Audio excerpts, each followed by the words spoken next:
when you talk about self-infliction or whether it is avoidable, I would say Nigerians' position today has been self-inflicted. But I will qualify the self-infliction to the extent that we have been victims of circumstances. Are there circumstances which we could have avoided? Are there circumstances which we could not have ignored? Or are there circumstances in which we found ourselves in the midst of our so-called leaders? So it depends on which divide you are. But to be honest with you, it is mostly self-infliction, because the tendency of Nigerians to be corrupt in all aspects of life is indeed part of the problem Nigeria has today. So it is still self-inflicted. All right, you say it's self-inflicted. Okay. But how do we pull ourselves out of this? Yeah. Because we seem to be going around in a vicious cycle. We are probably taking a step forward and 10 steps backwards. How do we reverse this trend and ensure that we have something to present to the next generation? Thank you very much. There are about 3 fundamental problems Nigeria has today. Forget about other ones being, brought forward. But I can assure you that if we can handle these 3 that I will mention today, Nigeria will be heading forward to the El Dorado. First, local governments. The colonial government was able to rule us through its divide and rule by native authorities and local government authorities. Today in Nigeria, none of these agents of colonial rule are even available to us, even though they are presented in our constitution. Secondly, the constitution says you cannot be voted for, you cannot even contest an election in Nigeria today, even though you have the fundamental human rights entrenched in your constitution, except you belong to a political party. Why give Nigerians fundamental rights, and then on one hand, the constitution is restricting that right that we cannot accept we join a political party? Do you know that 80% of Nigerians' problem on election matters today are due to that one clause where you are made to join a political party? You are therefore creating a political party now in Nigeria as a special group of people without whom you cannot progress in the country. That is the second thing. The third one, of course, is the 1999 Constitution. The 1999 Constitution made it so bad that a governor, a president, has all executive powers to rule a state or Nigeria. When you vest a person with such enormous political powers, by Jove, you are creating a situation where it becomes a do-or-die matter. As one of our former presidents said, election is a do-or-die matter. It should not be so. But once you create a cabal of people to conduct a political party, and you now say that political party is the only avenue, any Nigerian who has the interest of Nigeria at heart, who can get to the reins of power, we have to look into those 3. So I suggest to you, in Nigeria, every 4 years, we get all these problems we get. I have been a party to all these problems.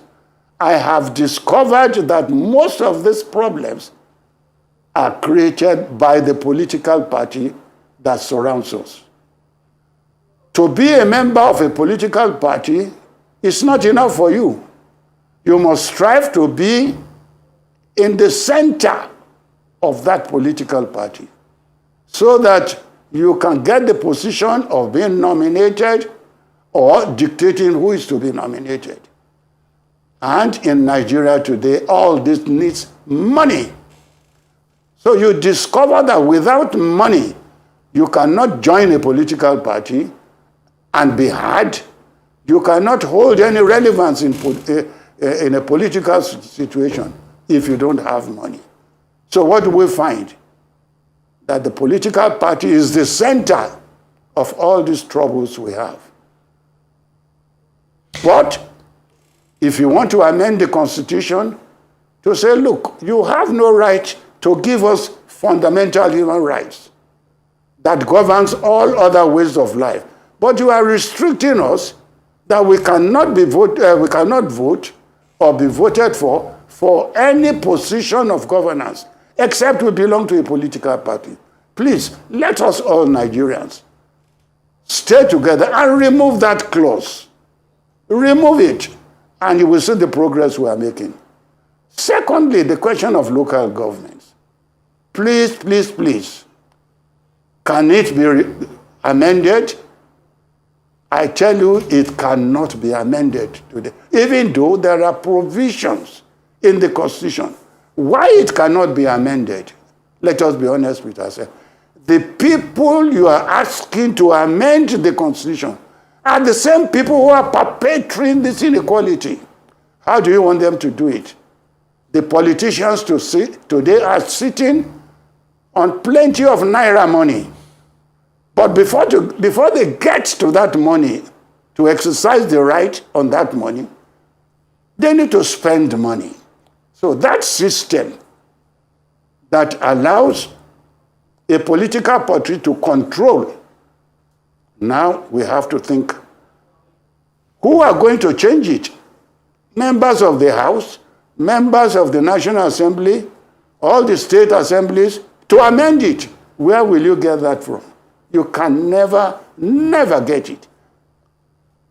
People always ask me, you members of the third realm, you always ask me, how then do we change the Constitution? I always say it, and I still maintain it till today. Only a third force can help us. Then you can ask me, what do I mean by a third force? I won't tell you the answer. One of the speakers you heard this afternoon was talking about Saul's journey. Well, that was a third force. So let us look at Nigeria. Who can amend Constitution? The National Assembly and the legislature. But they can't do it, because that's where they eat and drink. That's where they control everybody. So let God pray for us. Let us pray for ourselves, because heaven helps only those who help themselves. Let us create a third force. I am not campaigning for a third force. God is my witness. I have said it 4 times on television. You members have asked me, what do I mean by a third force? Go and think among yourselves, because that's the only way we can change the Constitution. When Jonathan was in governance, I was not his lawyer then. When he said this national conference should be held, I had Adebanjo saying much about it.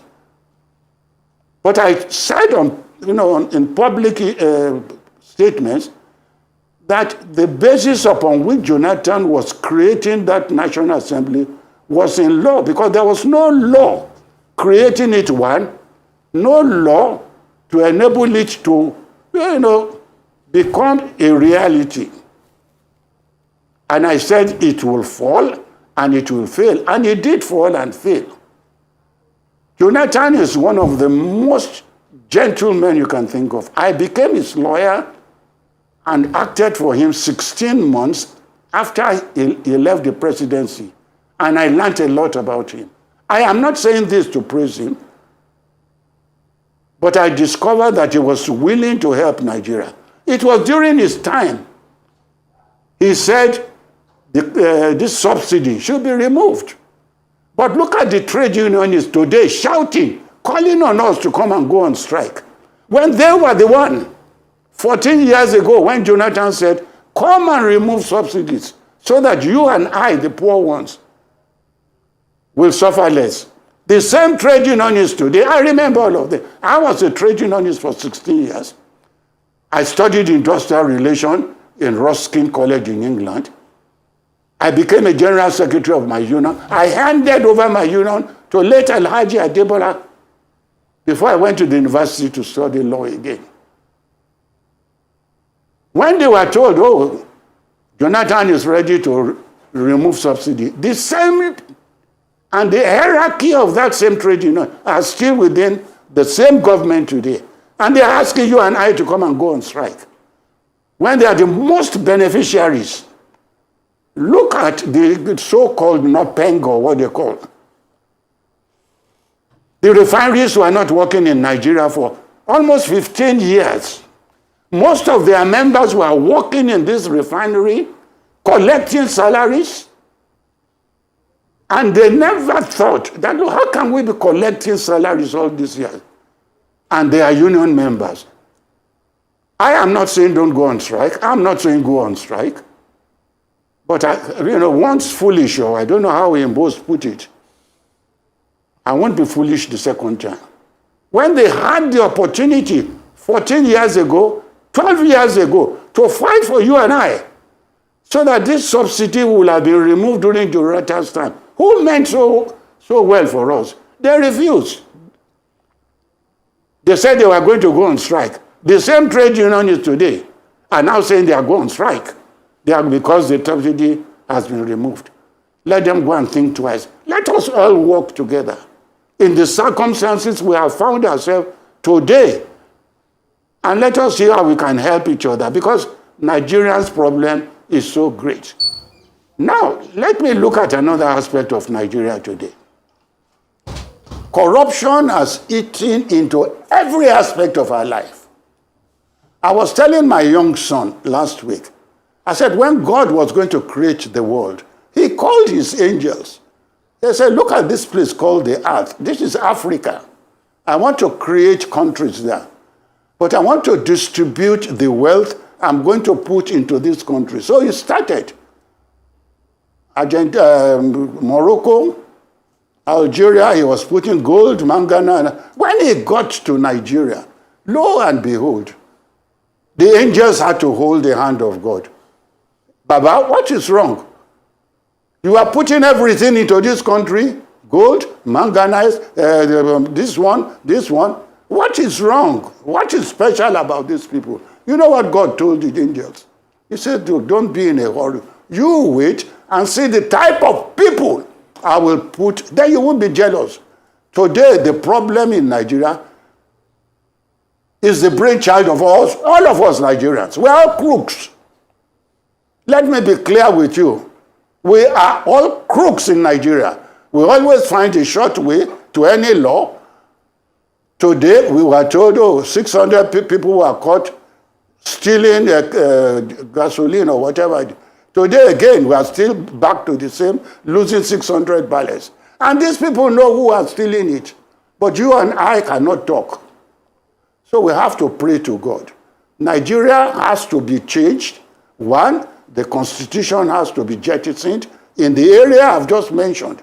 I'm not talking about what Ayo Adebanjo and my good friend from the north said. But to get a change, you cannot. But these three areas I told you, you try and do it within 4 years. Do you know what we lawyers called election time in Nigeria? Don't let anybody deceive you. We call it our harvest time. We make money. And when we make the money, people are claiming that the judiciary also makes money without proof. But we know we lawyers are making money. The judiciary is making money. Everybody is making money during election time. But all will end in chaos. Why? Whereas, I can assure you I have witnessed many elections here. This last election on this thing that got voters, this thing, made members who came to vote for numbers to be so reduced. Because in my time, most elections are rigged at a ballot this thing, they take this ballot, they snatch it, they take it to a corner, they do all. But now, there is no rigging. But today, virtually every gubernatorial case is before the tribunal. How long will we continue in Nigeria that every time we go into election, there is trouble in Nigeria? Why? Whereas, if we do what I have said we should do in those 3 areas, and INEC does its job, and why it's necessary INEC has to do its job is this. Because the law says there is a preponderance of truth in what INEC tells the court. When INEC presents a document to court, there is the truth, a preponderance of attached to that document. So the law itself has given INEC the power that whatever it does is presumed by law. That's a presumption. The law says, oh, INEC is INEC. But don't we know what we to do? We know what to do. Just amend the Evidence Act. That section that deals with presumption of innocence attached to government documents should be removed. So that when INEC is going to do an election, INEC will be the first witness to go to the box in any election to say, oh yes, I conducted the election in this state. There were 36 this thing. Here are what I did, this. And then everybody will now start cross-examining INEC whether the papers it has presented is correct or not. But what do you have now? A petitioner petitions. When the law says what INEC has done is presumed to be correct and is challenging it, no way. I have 2 senior lawyers today that are my good aburos. One is in the top government hierarchy. Now, chief, and one is one of the best and in this thing. We always do election, but you will never see them take election petitions from what do you call an applicant or a petitioner, because they know they can never win, so they don't go near it. And now, I am sorry to say, if you believe it or not, there is now roaming around the rumor there is a cartel in the law profession controlling the, court, this thing. Not controlling how the courts think, but controlling which courts they want to go to represent. So there are many things that we need to, but please let us pray within ourselves. Let us start with because the most thing that brings problem in Nigeria is election. Let us be correct. That's the only incident. Every 4 years, we nearly tear the country into 2. What happened in America to Trump in 2020 was repeating itself in Nigeria in 2023. All the Pentecostal Christians, both blacks and white, predicted that Trump was going to win the election. He too got it into his mind that God had ordained him to win an election. When he discovered that things were going wrong or not according to what God has spoken to some people, he started confusion. Went nearly breaking down the citadel of American democracy. But he's suffering from it today. The same thing now happened in Nigeria this year. And I am not ashamed to see it. The consortium of CAN in the north, the consortium of the Catholic, the consortium of certain people from a particular area ganged together and brought a candidate on us, as Wale Soyinka was speaking in South Africa last week, with Bajwe. You know what the Yorubas call Bajwe? They came to us and badgered us. And we were nearly, Nigerian Pentecostal now started like the American Pentecostal. God said this. God said that. God said Tinubu will die. God said this one. And God, and nothing to stop them. So today, till this morning, they still carry out. Because I opened your channel this morning because you had invited me. And the first thing I saw was one of the images I have seen for 20 years now. That Tinubu is not qualified. How long is that our problem? This morning that we are saying Independence Day, 63 in Nigeria, the first thing on your television is to be telling me break news. Vice President can now challenge. Look, we should move forward. Let us look at the positive signs. Election is our problem. And the only way to do it is those three areas I've told you. And bless you all, Nigerians. Very good, sir. And if you don't mind me saying, on the sidelines of harvest time, Chief Clerk, let's take a look at some specifics here. How proactive or otherwise has been the judiciary and, of course, the legislature when it comes to reforms as it affects our bid to coexist as a nation? Sir. Look, there is no way to correct all these aberrations except we accept to amend.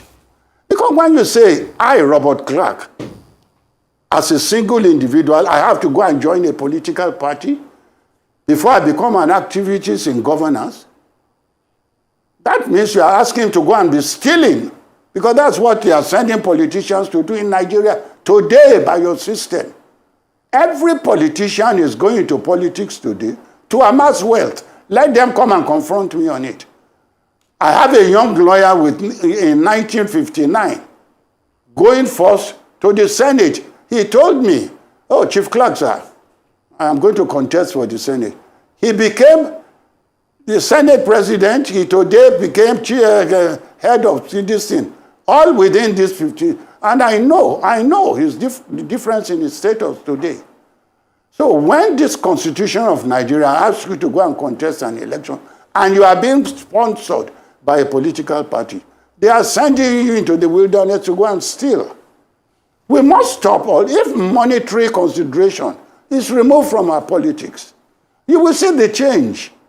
If a local government resident who is well respected in his local government and wants to contest the local government election, he cannot do so unless he goes to join the political party. No. When you change all these things, you will see the difference in Nigeria. You will see it. All right. As I say, I pray for Nigeria. Chief Clerk, you've mentioned that the political class lack political will. What are the other alternatives? Because if I never said they lacked political will. No, I never said so. Okay. So then, how do we get... I said they will not agree. Yes, go on. Okay, you can finish. You said they would not agree to. They will not agree to amend anything. Because that's where they make their pennies, their kobbos, their nairas. And you are asking them to shut up their food source. They won't.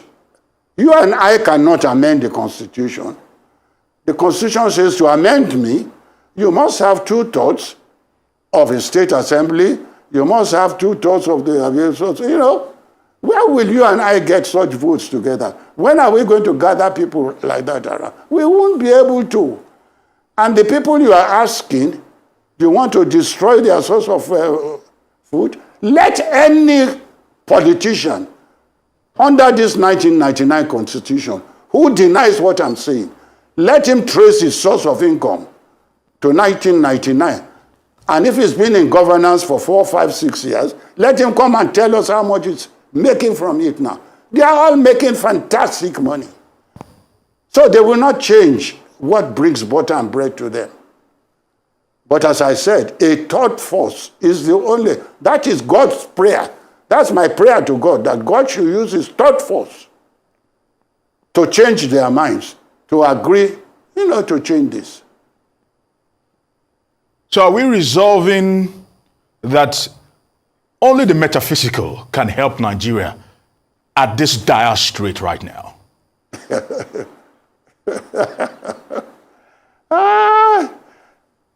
Do you believe in religion? Yes, I do. Answer me. Yes, I do. Do you believe in God? Yes, I do. Do you believe that God can do anything? Yes, I do. Okay, you start praying that God should start talking into the minds of our legislators to amend the Nigerian 1999 Constitution in these 3 areas only. Okay. Only. And see the difference when election comes in 2027. With INEC, of course, behaving properly. You should not forget INEC. What they said they will do, let them do it. Once those elements are there, I'm assuring you, Nigeria has no problem again. All right, Chief Clerk. So realistically, how do we make politics less attractive to those who are making careers out of it? And then again, we still have that vicious cycle, still continuing, as it were. Look, you had a client before me, Dr. whatever his name, I can't remember. He told you that the human body, at the age of 7, already by nature, God has settled everything in us. If you are going to be a rogue, at the age of 7, it starts manifesting in you. If you are going to be this, you say. So I listened to that gentleman. There is sense in what he was saying. Let us start to create a situation which he claimed will help our children when they now grow up starting to vie for positions. The attributes will be there.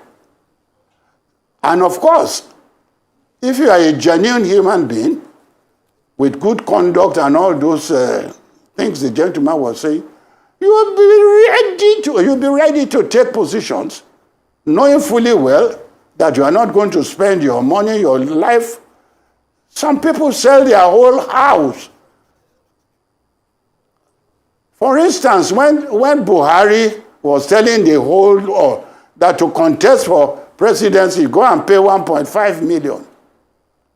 You saw the many people, and who are the people who came out, except for Bakari, who says he's a pastor, and I don't believe he's not a pastor, but he still got his church money to come and pay 1.5 million to contest for a presidential election when he has never been into any caucus.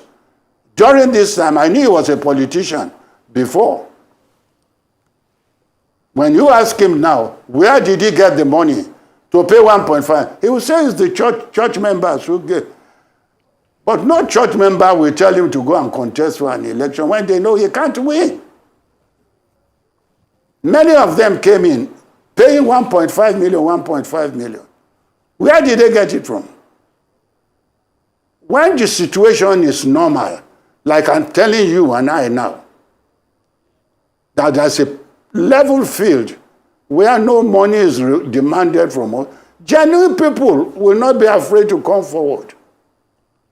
It is in Nigeria, I have seen, a candidate comes out for gubernatorial election. After 8 years, EFCC pounces on him. They start chasing him around. It's only in Nigeria. And we have so many governors now being paraded, Aren't we ashamed? Let us now sit together. I heard Afe Babadola last week saying that he's going to open his chambers to start, some lawyers or people who can petition against it. He said he was going to open his lawyer. I will be so happy if he can use the money God has given him to open this and let us, some of us come and join him, and he pays us our allowances, not for me to looking for money to come and join him. Then you'll see maybe progress will start from there. But if not, I pray to God he should give us a third force. All right, Chief Robert Clerk, I want to say thank you very much for your time here on this special